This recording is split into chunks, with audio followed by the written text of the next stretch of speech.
Alright, cheers, mate. Yeah, cheers. Yeah, see you tomorrow. Have a good one. Well, get to bed. Right. Right, come on, is this all?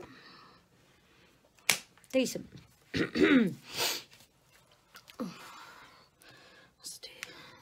do this properly. Good evening. My name is Detective Lucy Robinson, and it is the 30th of September 2020, and the time is 2:17 AM. We're about to go through the interrogation tapes of the night of the 29th of September 2020. These tapes were taken at the scene of the crime. We are dealing with an arson and a potential homicide. You are about to watch five.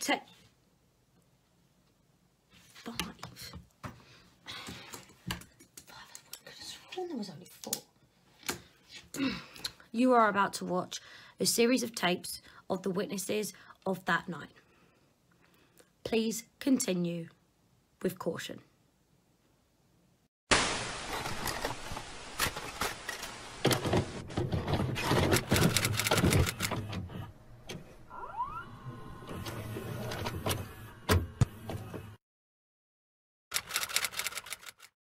It was late.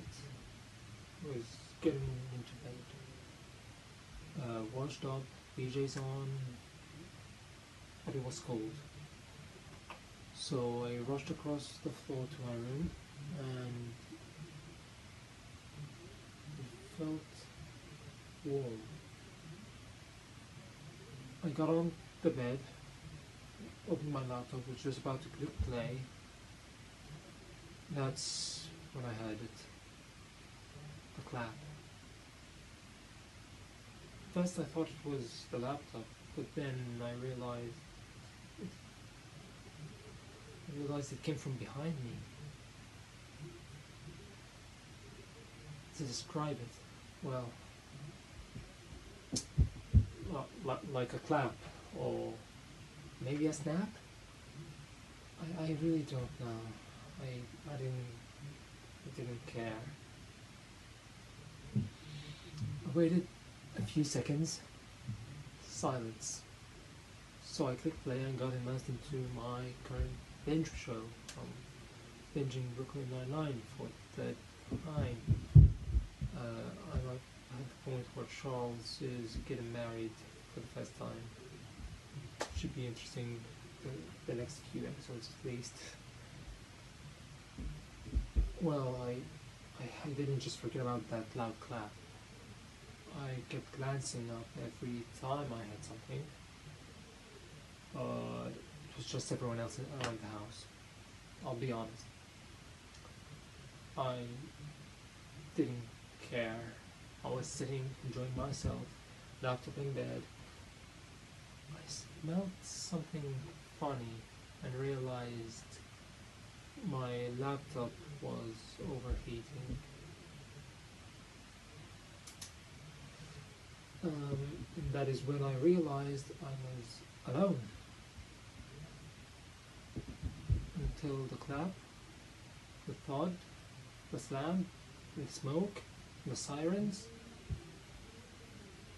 I ran downstairs, coughing, leaving my laptop on my bed, running, but confused. How it created so much smoke. I went outside to see my neighbor ranting to some police officer. Maybe he called him. Everyone was out there. I think. Maybe. Why? I think some of them were out.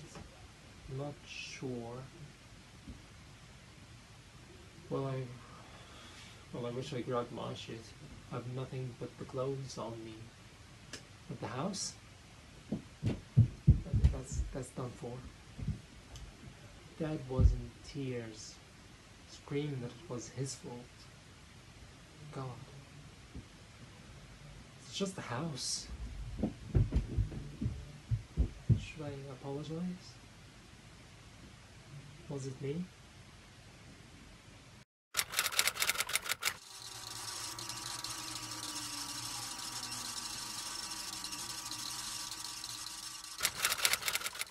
was cleaning up, shutting down, getting ready to go up for bed. It was the end of the night. In and out of the garage I was going, so I propped the side door open. You could still slightly smell my overcooked dinner hanging in the air. But it was such a cold night, very atypical for September these days. All the windows were closed, there was mess everywhere. The kids were out or in bed, out of sight, out of mind, I always said, especially after a stressful week like that. I'll never think like that again. I'm sorry, I was tired and I missed all the signs. They're young adults, what was I supposed to do? I wasn't thinking, it was all my fault. If I'd just checked, we wouldn't be here. So, at the beginning, I was coming in from the garage and I heard a thud from upstairs and, you know, I almost ignored it because kids, they do their own thing, don't they? I called up, everything good up there, and I heard some chatter, so I assumed it must have been fine. I went back into the dining room to gather the last of the mess, and I was just so tired. What did I think the thud was? Well, maybe they'd dropped something or tripped, I don't know. They could have jumped on the bed. I just wish I'd gone and checked. But then again, why should I? I wasn't in charge of a nursery, for God's sake. I must say I was a bit annoyed that they hadn't helped clear up, but at that age they've all got their own plans, don't they? And quite frankly, clearing up their own mess isn't one of them. So I was left to get on with it as usual, and they were running around and drinking that cheap cider they get from the corner shop, or doing God knows what. Where did it all go wrong? I don't know. I was just taking the last bag of rubbish out, and I saw my neighbour, Stefan, who's a bit cold, sort of businessman. He's not got much charisma. But anyway, I waved to him. I always do. I always wave to him. But as I shut the garage door, he rolled his eyes at me. Typical, I thought. What excuse has he got this time? But then his eyes went wide and he fumbled for his phone. I said to him, "Are you okay? Do you need something?" He pointed behind me and I turned. I was alone that night. Completely alone. Until the thud, the slam, the clap, the smoke and the sirens. I screamed, I cried, he held me back from going in as I felt desperate to do so, until the police showed up. When did I know someone was still in there? Well, I saw everyone come out, I saw Abdul come out, I assumed the girls were out. I didn't know, and it was all my fault. My daughter is gone, and it's all my fault. Was it me?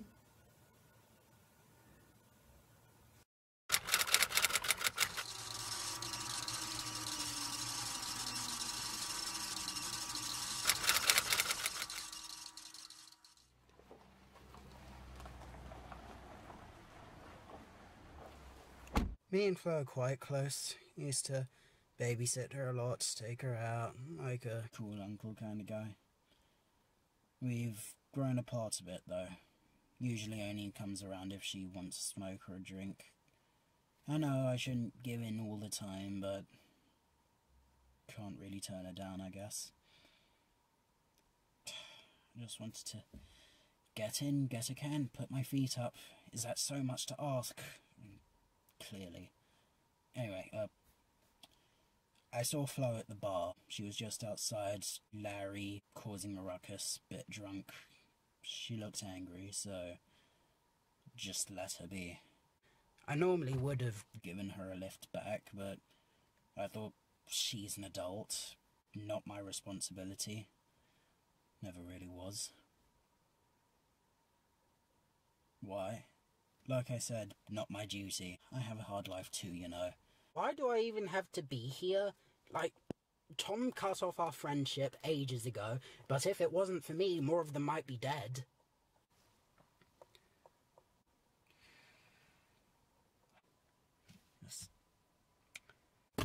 I pulled up, Tom gave us a wave, and then I heard the slam from his bloody garage. I then saw the blaze, I called the cops.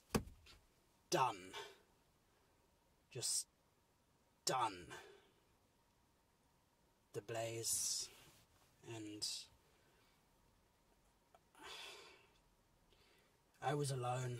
I was planning to be until I saw the slam and the thud and the clap and the smoke and sirens and...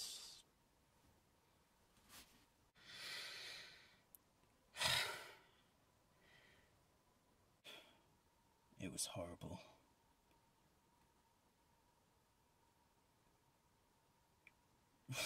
What's that got to do with...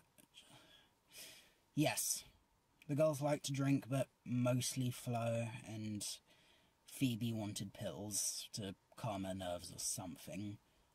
I knew she suffered from anxiety, so I thought nothing of it. Just, she's a smart girl, and it was safe.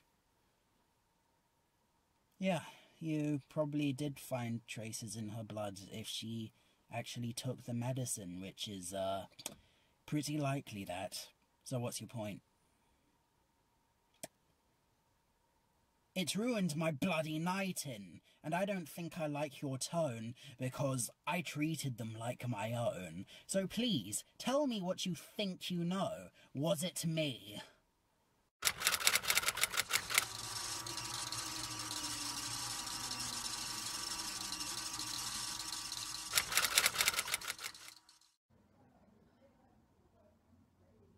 What's going on?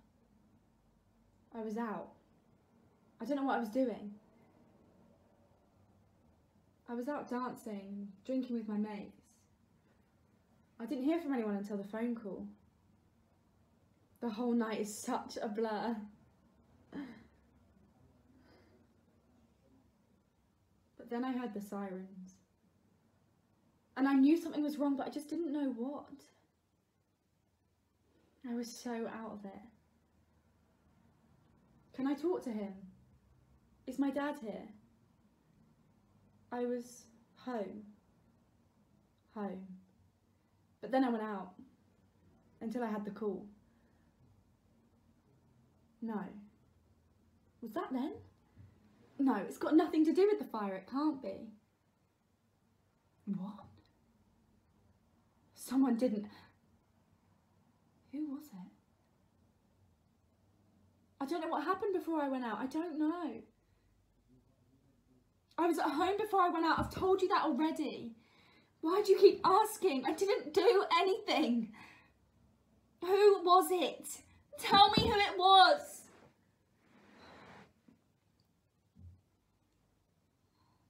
No. It's not. Like, she was fine before I left.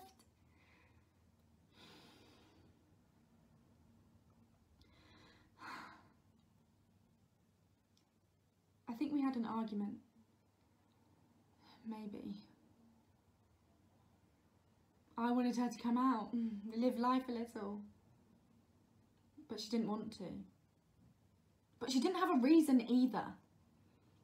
It makes me so angry when she pretends to be tired or ill or upset just to get out of going out.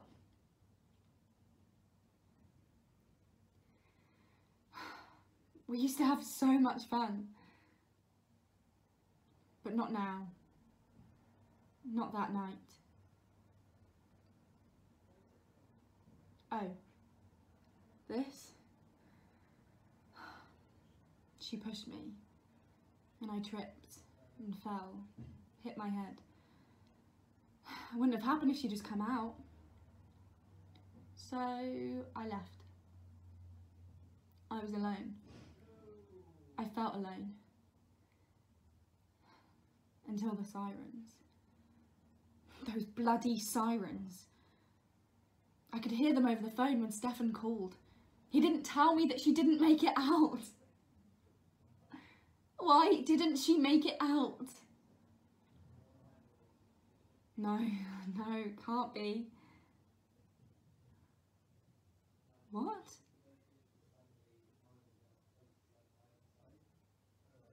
Was it Was it me?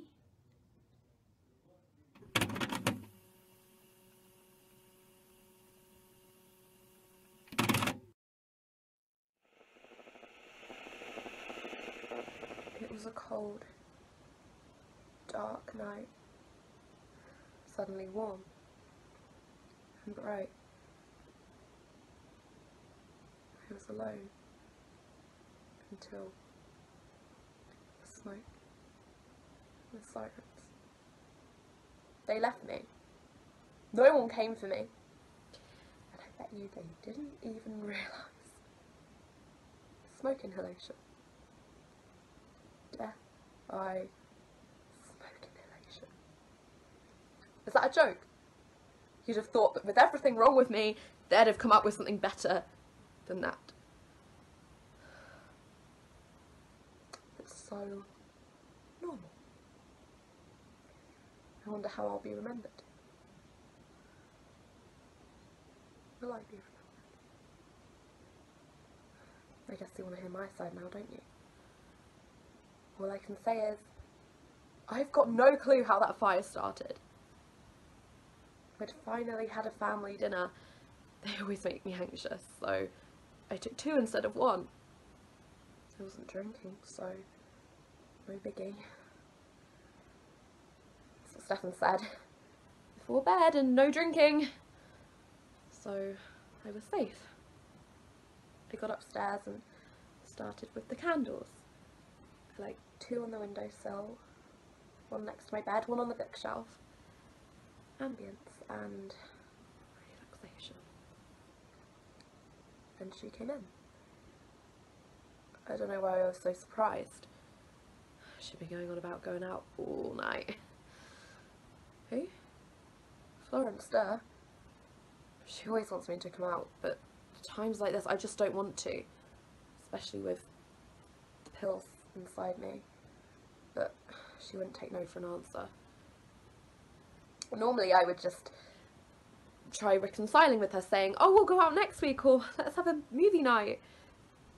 I'll make it up to you, I promise. But she didn't care. She was already a bit tipsy and she started mimicking me about my candles, and I hate it when she does that.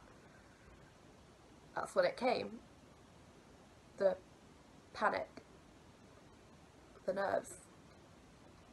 The shakes. It just made her angry, and she started moving around and she tripped. I tried to catch her, but she hit her head on the bookshelf. Of course she blamed me and she left without even clearing up. My heart was through the roof. Blood makes me nervous too, so this was the full Monty. My eyes got heavy and suddenly it smelled smoky, and that was it. I was left alone. Even with the clap, the thud, the slam, the smoke, the sirens. I guess I'm still alive. My eyes got heavier and heavier, as did my chest. What had I done?